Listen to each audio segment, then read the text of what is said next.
اعوذ باللہ من الشیطان الرجیم، بسم اللہ الرحمن الرحیم۔ میرے سننے اور دیکھنے والے تمام بھائیوں بہنوں، السلام علیکم ورحمۃ اللہ تعالی وبرکاتہ۔ سب سے پہلے تو میں آپ سے درخواست کروں گا کہ اگر آپ ہمارے چینل پر نئے ہیں تو پلیز ہمارے چینل کو سبسکرائب کیجیے گا، ویڈیو اچھی لگے تو لائک کیجیے گا، کمنٹ کیجیے گا اور شیئر کیجیے گا۔ تو ہمارا کورس جو کہ ہے وہ دیوبند کے متعلق تھا، اور ہمارا ٹاپک جو کہ آج کا ہے وہ ہے دیوبند اور قائد اعظم ترمیم۔ تو بنا ٹائم ویسٹ کیے اپنا ٹاپک شروع کرتے ہیں۔ قائد اعظم کی مذہبی تربیت مولانا اشرف علی تھانوی رحمہ اللہ کی ہدایت پر ان کے ساتھیوں اور خواہرزادوں نے کی تھی، جن کی قائد اعظم سے طویل ملاقاتیں ہوتی رہیں۔ ان ملاقاتوں کا نتیجہ تھا کہ انگلستان سے واپسی کے بعد قائد اعظم کی تقریروں پر واضح مذہبی رنگ نظر آتا ہے۔ ان کے تقریروں میں جا بجا اسلام کے حوالے ملتے ہیں، اللہ کے سامنے جواب دہی کے خلاف، اللہ کے سامنے جواب دہی کے خوف کا خوف طاری ہوتا دکھائی دیتا ہے۔ قائد اعظم کی تقاریر کو بغور پڑھنے کے بعد میں اس نتیجے پر پہنچا ہوں کہ 1934 کے بعد ان کے نظریات میں ایک واضح تبدیلی نظر آتی ہے، مذہب کی جانب جھکاؤ محسوس ہوتا ہے، اور ان کے تصور، قومیت اور سیاست میں بنیادی تبدیلی دکھائی دیتی ہے۔ ظاہر ہے کہ قائد اعظم کوئی مذہبی شخصیت نہیں تھی، اور نہ ہی علامہ اقبال کی مانند ان کی مذہبی تربیت ہوئی تھی۔ وہ ایک کھرے اور سچے مسلمان تھے اور اسلام کی تعلیمات میں یقین رکھتے تھے۔ انہوں نے اپنے طور پر اسلامی نظام، سیرت نبوی اور قرآن حکیم کا گہرا مطالعہ کیا تھا، جن کے حوالے سے ان کی تقاریر میں جا بجا ملتے ہیں۔ وہ قرآن حکیم پر غور و فکر کرتے تھے اور اس کی گواہی نہ صرف منیر احمد منیر کی کتاب دی گریٹ لیڈر کے عینی شاہدین دیتے تھے، بلکہ جنرل محمد اکبر کی کتاب میری آخری منزل سے بھی ملتی ہے۔ گنتی کے مطابق قائد اعظم نے قیام پاکستان سے قبل 101 دفعہ اور قیام پاکستان کے بعد 14 دفعہ اس عزم کا اعادہ کیا کہ پاکستان کے آئینی ڈھانچے اور نظام کی بنیاد اسلامی اصولوں پر رکھی جائے گی۔ اور انہوں نے یہ بات تو کئی بار کہی کہ قرآن مجید ہمارا رہنما ہے، حتیٰ کہ اسٹیٹ بینک کی افتتاحی تقریر میں بھی اسلامی اصول کی بنیاد پر اقتصادی نظام تشکیل دینے کی آرزو کا اظہار کیا۔ مجموعی طور پر قائد اعظم پاکستان کو اسلامی جمہوری اور فلاحی ریاست بنانا چاہتے تھے، مذہبی ریاست ہرگز نہیں، کیونکہ اسلام میں تھیوکریسی کا کوئی تصور موجود نہیں۔ افسوس تو اس بات پر ہوتا ہے کہ ہمارے سیکولر دانشوروں نے قائد اعظم کی تقاریر کو پڑھا ہی نہیں اور نہ ہی ان کی روح کو سمجھا ہے۔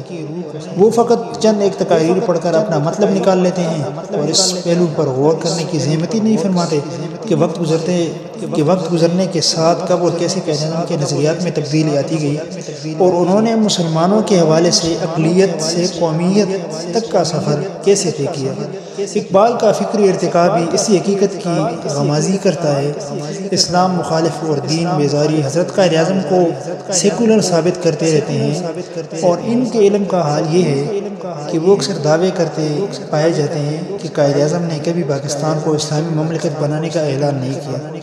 یہ سطحیت کی حد ہے، کیونکہ قائد اعظم نے فروری 1948 میں امریکی عوام کے نام براڈ کاسٹ میں پاکستان کو پریمیئر اسلامک اسٹیٹ قرار دیا تھا۔ البتہ سیکولر کا لفظ کبھی ان کی زبان سے نہیں نکلا۔ علماء کا ایک وفد ایک دفعہ ان سے ملنے گیا اور سیاست اور شریعت پر تفصیلاً بات ہوئی۔ ملاقات کے بعد قائد اعظم رحمۃ اللہ علیہ نے فرمایا کہ میری سمجھ میں آ گیا ہے کہ اسلام میں سیاست سے مذہب الگ نہیں بلکہ مذہب کے تابع ہے۔ بحوالہ روایات از مولانا شبیر علی تھانوی رحمہ اللہ۔ اس ملاقات میں مولانا شبیر علی تھانوی رحمہ اللہ کے ساتھ مولانا مفتی محمد شفیع صاحب بھی تھے، جن کا ذکر قیام پاکستان کے بعد آئین سازی اور علماء کے اتفاق رائے کے حوالے سے ملتا ہے۔ مختصر یہ کہ مولانا اشرف علی تھانوی رحمہ اللہ کے نمائندے مئی 1947 تک قائد اعظم سے ملتے رہے، اور ان کی دینی تربیت کرتے رہے، جس کے نتیجے کے طور پر قائد-اعظم کا مولانا تھانوی کے گھرانے سے ایک پائیدار تعلق قائم ہو گیا۔ مولانا ظفر احمد عثمانی رحمہ اللہ اپنی روایات میں لکھتے ہیں، ایک مجلس میں قائد-اعظم سے کہا گیا کہ علماء کانگریس میں زیادہ ہیں اور مسلم لیگ میں کم۔ قائد-اعظم رحمۃ اللہ علیہ نے فرمایا، تم کن کو علماء کہتے ہو؟ جواب آیا، مولانا حسین احمد مدنی، مفتی کفایت اللہ اور مولانا ابوالکلام کا نام لے لیے گئے۔ قائد-اعظم نے جواب دیا، مسلم لیگ کے ساتھ ایک بہت بڑا عالم ہے جس کا علم و تقدس و تقوی سب سے بھاری ہے، اور وہ ہے مولانا اشرف علی تھانوی، جو چھوٹے سے قصبے میں رہتے ہیں۔ مسلم لیگ کو ان کی حمایت کافی ہے۔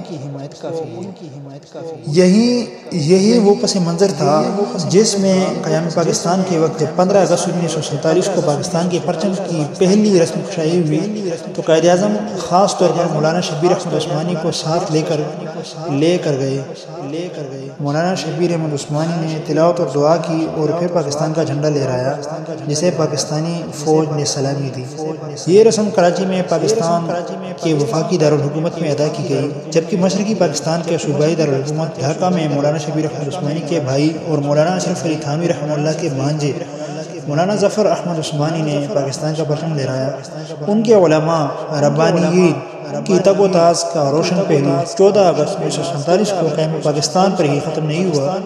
جب پاکستان کی دستور ساز اسمبلی نے مارچ 1949 میں قرارداد مقاصد کے عنوان سے قرارداد منظور کی تو مولانا شبیر احمد عثمانی اور ان کے باہمت رفقائے کار نے اسلام کی بنیاد، تعلیمات، اساسی احکامات اور اہم جزیات کو آئین کا حصہ بنانے میں پرجوش و پرخلوص انداز میں حصہ لیا۔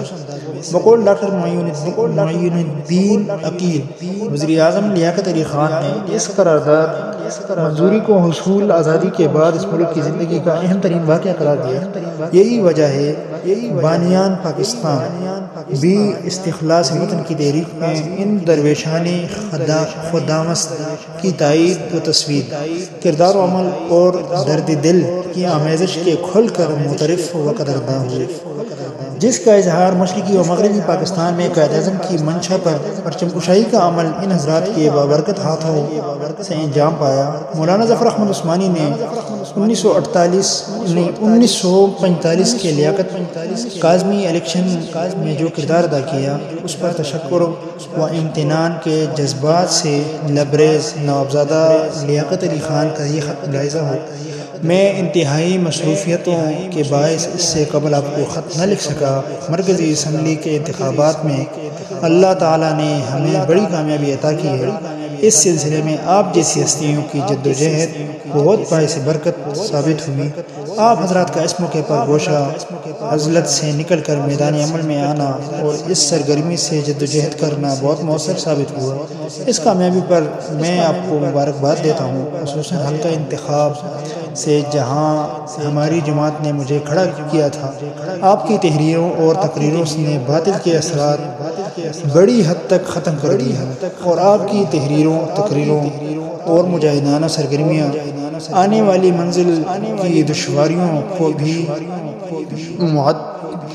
معتدبہ حد تک ختم کر دیں گے۔ تو اگر آپ کو ہماری ویڈیو پسند آئی ہو تو آپ لائک کیجیے گا، کمنٹ کیجیے گا اور شیئر کیجیے گا، اور ہاں چینل کو سبسکرائب کرنا بالکل بھی نہ بھولیے گا، اور بیل نوٹیفیکیشن کو آن رکھیے تاکہ ہماری ہر نئی اپڈیٹ سب سے پہلے بآسانی آپ تک پہنچتی رہے۔ ملتے ہیں انشاءاللہ تعالیٰ اگلی ایک امیزنگ ویڈیو کے ساتھ۔ تب تک کے لیے اپنا اور اپنے پیاروں کا بہت سارا خیال رکھیے گا۔ اللہ حافظ۔